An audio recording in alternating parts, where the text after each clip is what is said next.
Have you ever felt a whisper of guidance deep within your being? A faint echo, pushing you toward an unknown path or telling you to stop right there. That is your higher self, the wise and compassionate essence within you, longing to communicate and guide you towards your fullest potential. But what if you were missing its profound wisdom, simply because you haven't learned to listen? This must be avoided at all costs. By learning to listen to our higher self, we can access a whole other level of wisdom. To do so, we must understand that the journey begins by aligning with the present moment. The present is more than just a fragment of time. It is the gateway to connect with our higher self. In the teachings of many spiritual traditions, the present moment is hailed as the only true reality. The past and the future are constructs of the mind that often distract us from the essence of life unfolding here and now.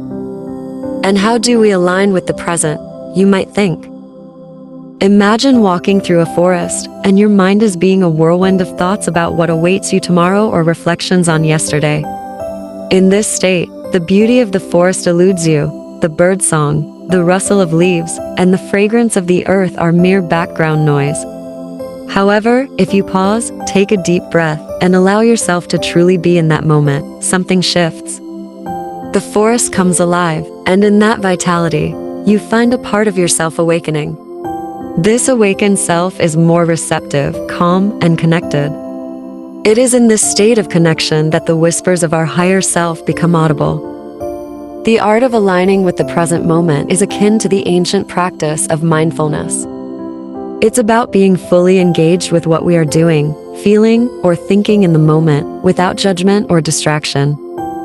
This doesn't mean ignoring our responsibilities or planning for the future, but rather engaging with our current experience with full awareness.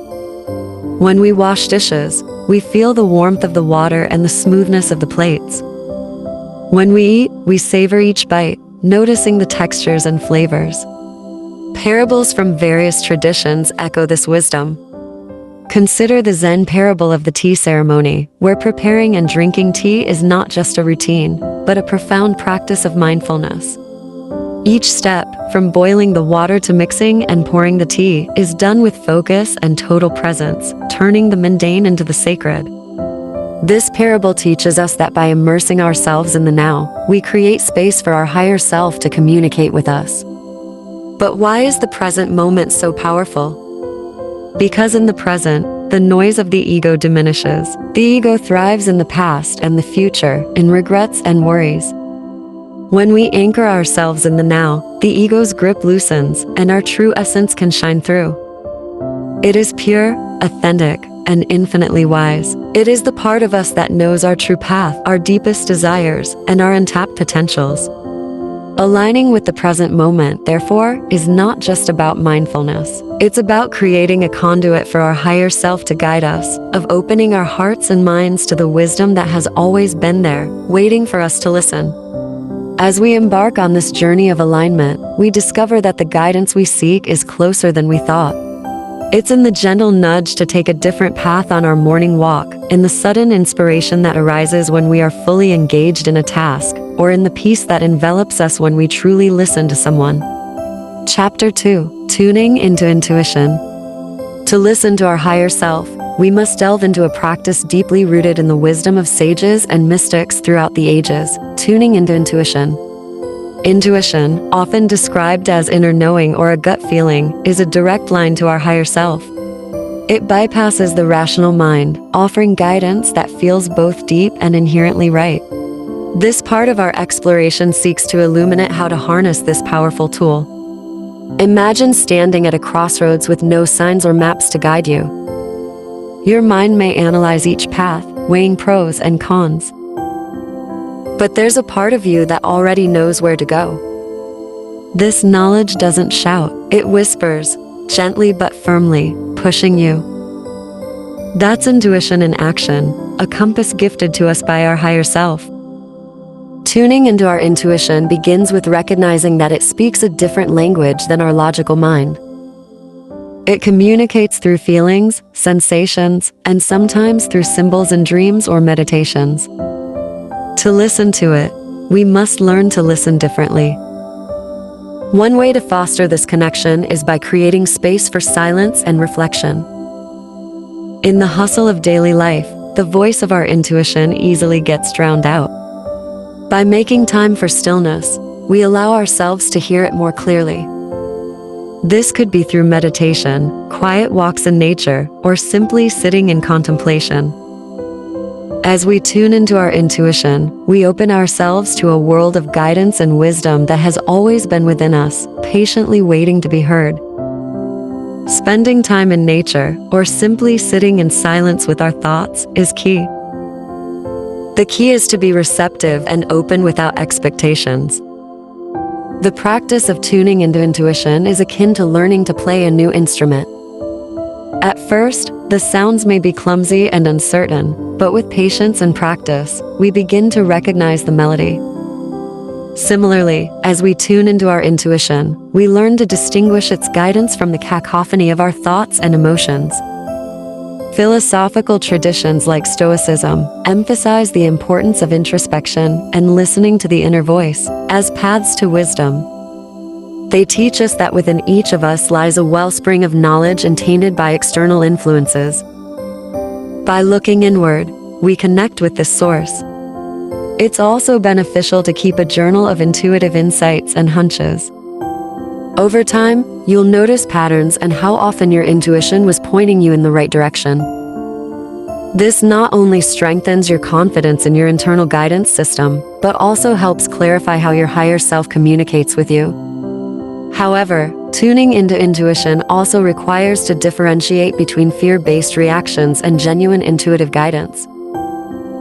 Fear is often loud, insistent, and rooted in past experiences or future anxieties. Intuition, on the other hand, feels more grounded, calm, and centered, even if it leads us outside our comfort zone. Tuning into our intuition opens us to guidance that is perfectly aligned with the journey of our soul. It's a reminder that we are not alone on this path. Our higher self is always with us, offering direction and support. Chapter 3: Shadow Work. Delve even further into the depths of self-discovery and connection with our higher self as we venture into the realm of shadow work. This practice, often overlooked but profoundly transformative, invites us to confront and integrate the parts of ourselves that we have rejected. Shadow work is not just a method, it's a journey towards integrity, where we uncover the hidden treasures of our psyche and learn to embrace the full spectrum of our being. The concept of the shadow was first introduced by Carl Jung, who believed that within each of us resides a central aspect perceived as negative, and therefore, we choose to repress these parts. These suppressed parts can range from unrecognized fears to repressed desires and unresolved internal conflicts. By ignoring them, we give these shadows power over our lives, often manifesting as unexplainable anxieties, self-sabotage, and seemingly inescapable patterns. Shadow work requires courage. It asks us to delve into the parts of ourselves we've been taught to hide or feel ashamed of. However, it is within these dark corners that our higher self whispers invaluable truths, guiding us towards healing and authenticity. The process begins with recognition. First, we must acknowledge that the shadow exists and that it holds key insights about our deeper selves. This step is not about judgment, but curiosity and compassion. Imagine encountering a frightened child in a dark forest. Would you walk away or approach with understanding and care? This child represents the neglected parts of ourselves longing for recognition and love. Reflection plays a crucial role in shadow work. Through practices like journal writing, meditation, and guided imagery, we can explore our inner landscape and initiate a dialogue with our shadows. Questions like, "What am I most afraid of?" or "Why does this particular situation affect me so deeply?" can open doors to profound insights. Integration is the goal of shadow work. It's not about eradicating these darker aspects, but understanding their origin and finding ways to incorporate them into our being. This integration brings a sense of peace and wholeness, as we no longer expend energy trying to fight or suppress parts of ourselves. Philosophical and spiritual traditions worldwide speak to the importance of embracing our whole being. For instance, the Taoist concept of yin and yang teaches about balancing opposites, suggesting that harmony comes from recognizing and integrating all aspects of existence, including our own nature. Through shadow work, we learn that our higher self is not just the light, but also the darkness. It's the synthesis of all that we are. By integrating our shadows, we become more authentic and empowered, capable of navigating life with greater wisdom and compassion. It teaches us that denying our darkness only leads to imbalance, while embracing it leads to true strength and harmony. Chapter 4. Dream Analysis. Dreams, those mysterious narratives that unfold while we sleep, are not just random sequences of thoughts and images. They are filled with symbolism and messages from our subconscious, and indeed from our higher self. Engaging in dream analysis opens a unique and powerful channel for understanding our desires, fears, and orientation towards personal growth. Dreams have been considered in all cultures through time as windows to the soul, offering insights that the waking mind might overlook or suppress. From the dream temples of ancient Greece to Freud and Carl Jung's psychoanalytics, dreams have been analyzed to unlock messages from the deepest recesses of the psyche. By exploring our dreams, we can gain insights into our path, discover hidden strengths, and address unresolved issues. The process of dream analysis begins with the simple act of remembering. Keeping a dream journal by your bedside and writing down dreams upon waking helps preserve the ephemeral messages delivered during sleep. This act of recording can be a meditation in itself, a way of telling your higher self that you are listening and open to its wisdom.